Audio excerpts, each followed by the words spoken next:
প্যারা সন্দেশ।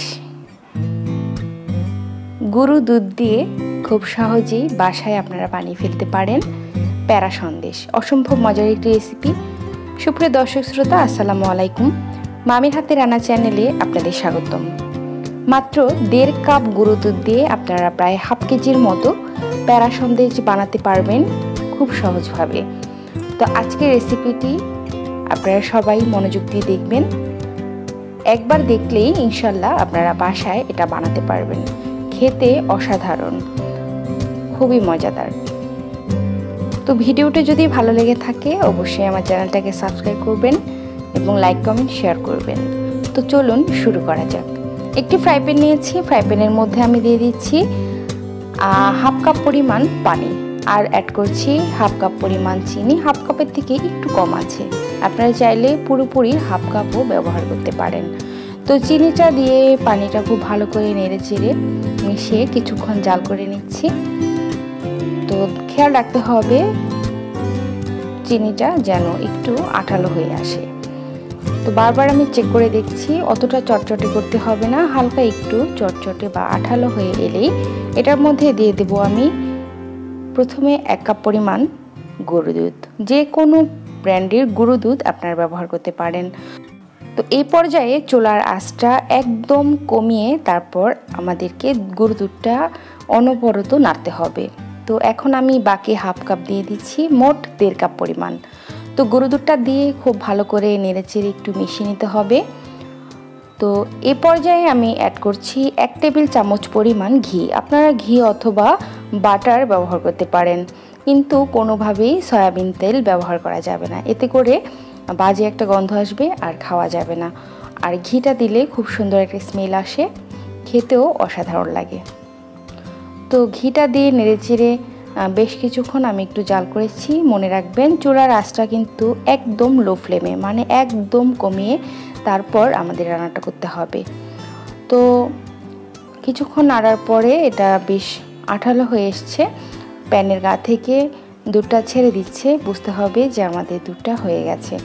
এখন আমি মিশ্রণটাকে একটি বাটিতে ঢেলে নিচ্ছি।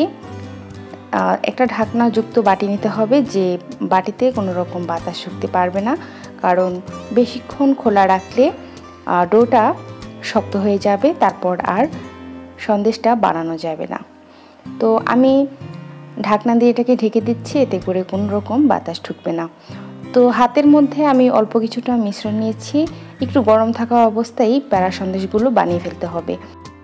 তো আমি হাতটাকে খুব ভালো করে ধুয়ে হাতের মধ্যে কিছুটা ঘি মেখে অল্প অল্প করে ডো নিয়ে বলের শেপ করে নিচ্ছি। তারপর আঙুল দিয়ে মাঝখানে একটা চাপ দিয়ে একটা ডিজাইন করে নিচ্ছি। আপনারা চাইলে যে কোনো ডিজাইন করতে পারেন, অথবা ছাঁচের মধ্যে করেও আপনারা এই সন্দেশটা তৈরি করতে পারেন।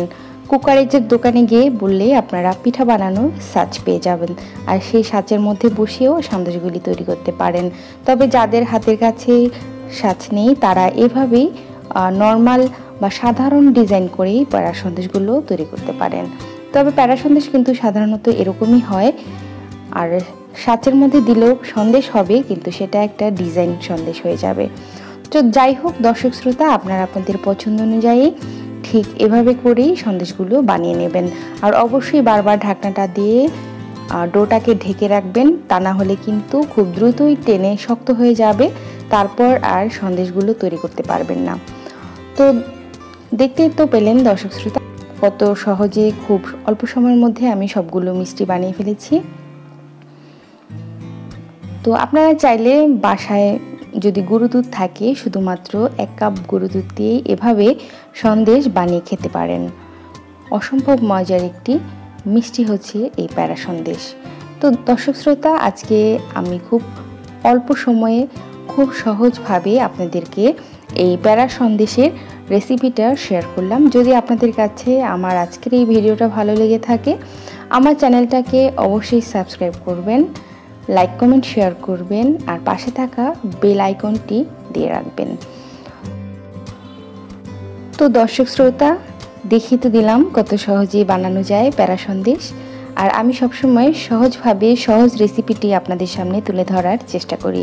যদি আমার কোনো রকম ভুল ত্রুটি থেকে থাকে অবশ্যই কমেন্টসের মাধ্যমেই জানাবেন। সবাই ভালো থাকবেন, সুস্থ থাকবেন। আল্লাহ হাফেজ।